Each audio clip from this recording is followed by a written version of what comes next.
Irmãos e irmãs, esta página do Evangelho nos mostra algo terrível. O esvaziamento radical dos discípulos de Jesus nos dias que precedem a paixão de Jesus. Me faz pensar em algumas palavras que escutei de um pai de família. Ele não é da nossa diocese, mas suas palavras vieram até mim. Ele perdeu sua esposa por causa do coronavírus. E ele teve essa palavra terrível, que transpassou meu coração. Mas que Deus de amor é este que inventou este maldito vírus que deixa morrer 300.000 pessoas em nosso planeta e além disso um prejuízo econômico enorme. Que Deus de amor é este? Eu estremeci escutando estas palavras de um pai que com certeza teve uma educação cristã. Mas é exatamente a situação dos discípulos nesse tempo de paixão que é relatado no Evangelho deste dia. As palavras da fé são vazias, são como que cascas ainda bonitas, mas de frutos secos, mortos.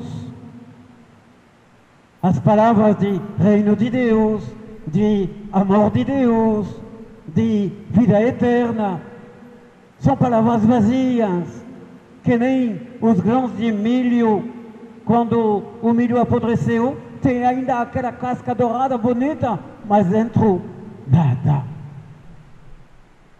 Palavras que nos deixam totalmente desprovidos diante das dificuldades da vida, diante do coronavírus, diante da paixão de Jesus para os 12.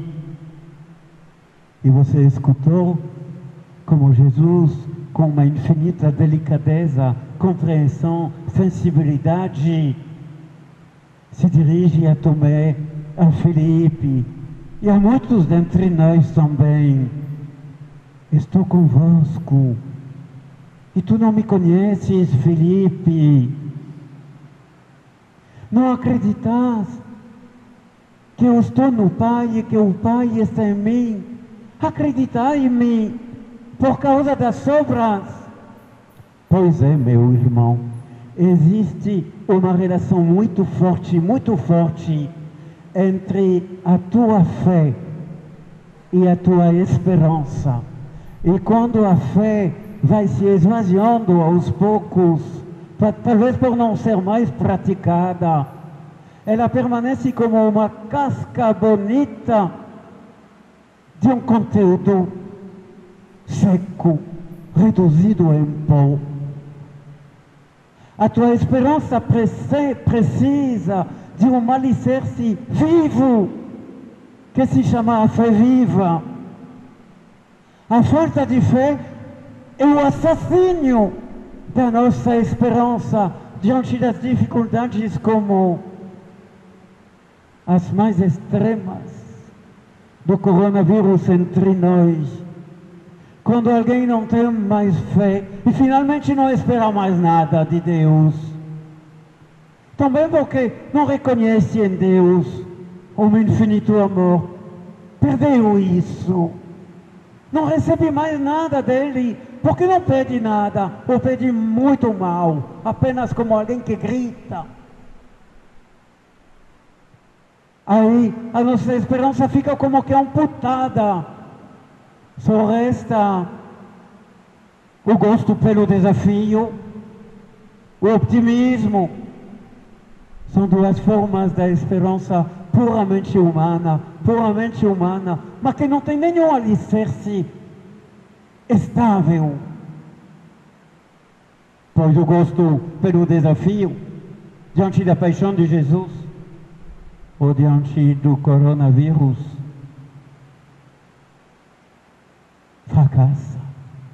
O otimismo pode ser maravilhoso no decorrer dos dias, meses e anos, mas quando bate o obstáculo,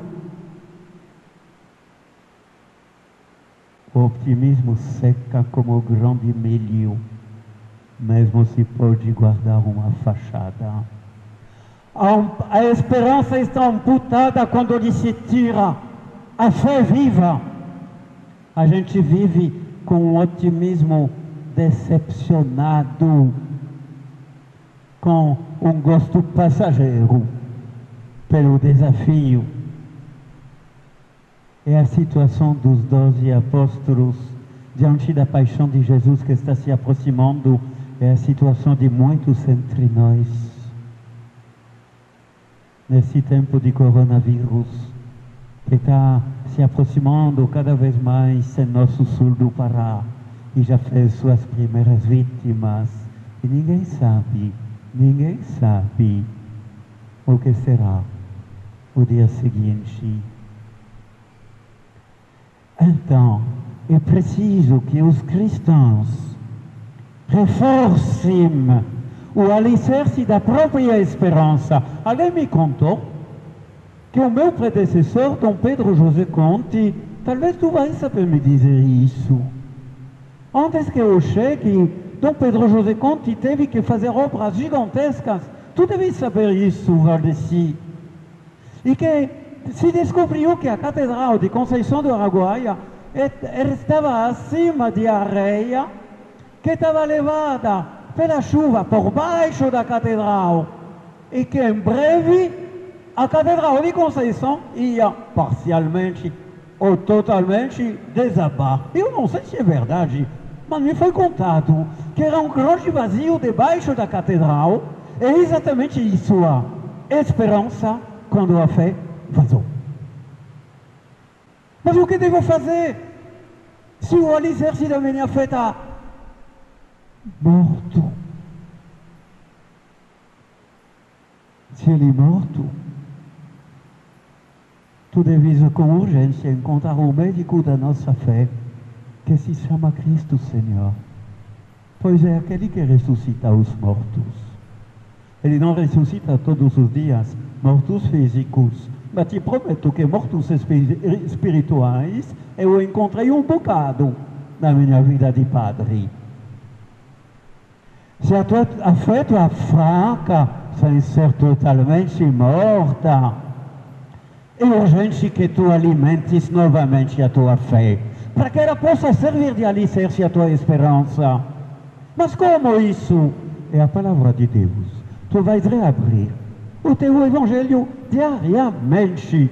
Tu vais descobrir nosso Senhor Jesus Cristo, com o seu carinho, a sua dedicação, a sua disponibilidade a qualquer um que precisa dele. Isso fortalecerá tua fé primeiro. Acima desta fé, a tua esperança ficará salva, como a Catedral de Conceição de Araguaia, que teve direito a um tratamento gigante para segurá-la quando ela devia desabar. Mas tu vais suplicar a graça de Deus, pois não é como o optimismo, algo apenas psicológico, não é como o gosto pelo desafio, é algo divino que tu pedes. Tu pedes a Deus uma fé capaz de fazer de ti um homem de pé pela esperança diante das dificuldades da vida.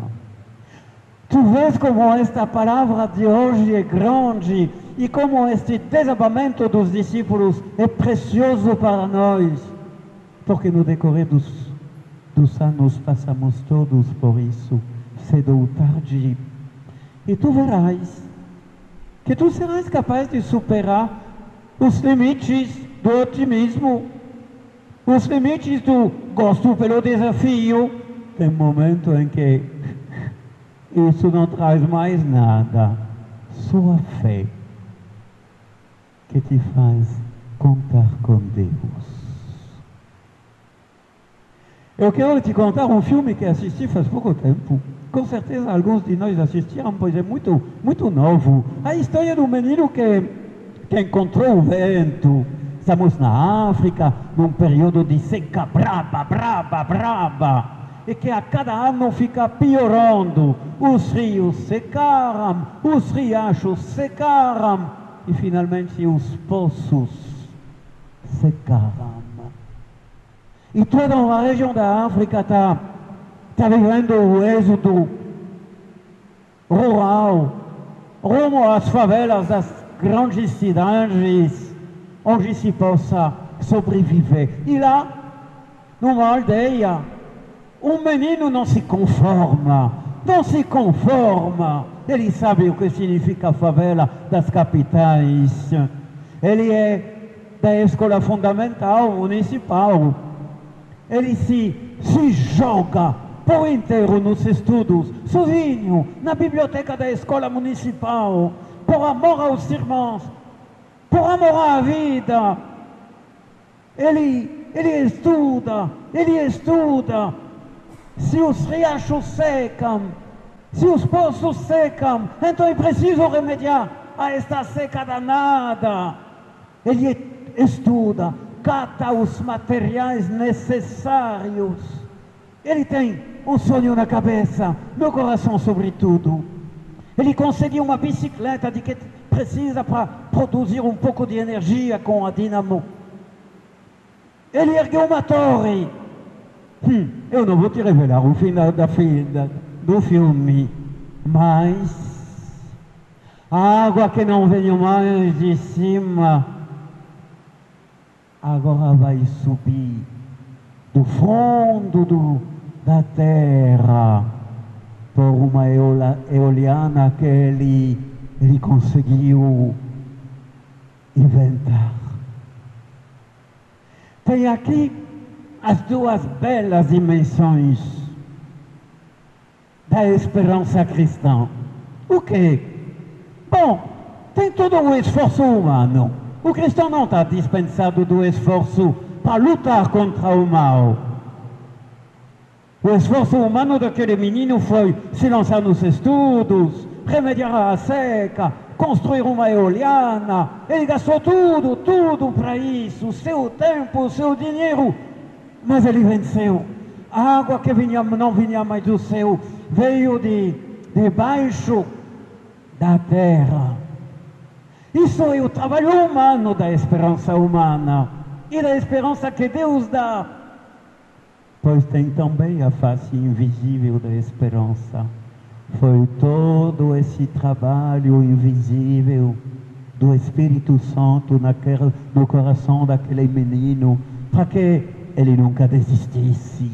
Ele viu famílias inteiras sair para as favelas, mas ele afirmou a seu pai que ia conseguir.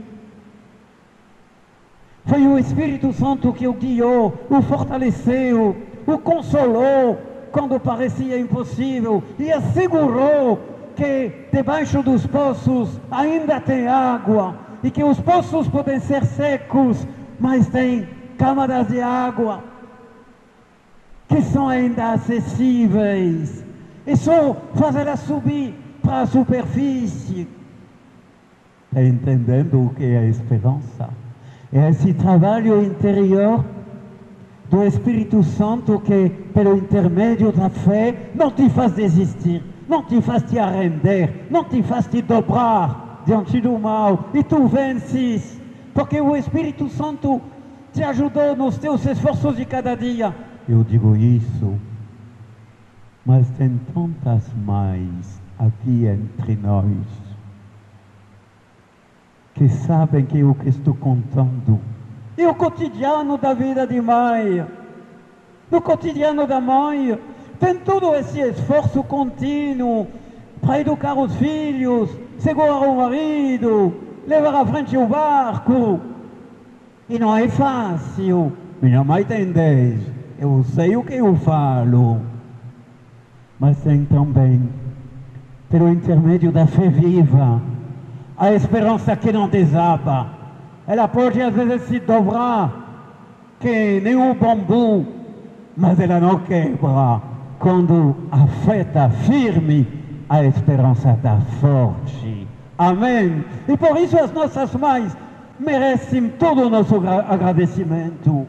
Eu sei o quanto minha mãe é modelo para mim de perseverança, de constância, por causa da fé, da certeza de que Deus nos ama, nos acompanha e nos salva em todas as nossas dificuldades, quando nos dispomos à luta com Ele. É a esperança que vem de Cristo cabeça e que passa nos membros que nós somos.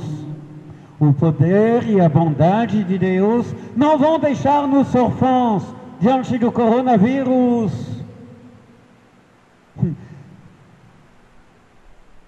A pessoa que tem fé, ela é como uma pessoa que fica presa num salão muito grande e tudo escuro, tudo escuro. Ela poderia gritar de medo por se sentir abandonada, sozinha, naquele salão trancado.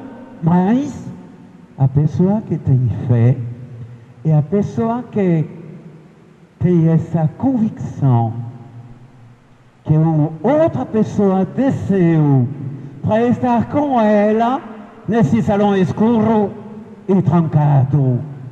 Essa pessoa é nosso Senhor Jesus Cristo em todas as provações da nossa vida. Tu entendes porque Deus te fez homem? Para não deixar o homem, a mulher, sozinho, sozinha, diante das provações, dificuldades e às vezes até sacrifícios da vida. Oh meu Deus, oh minha Nossa Senhora, eu peço para as nossas mães essa força da fé, esse alicerce da fé que faz com que a esperança às vezes pode se dobrar, mas não quebra, não morre. Pois somos membros do Cristo cabeça e dele nos vem tudo o que precisamos para vencer. Amém.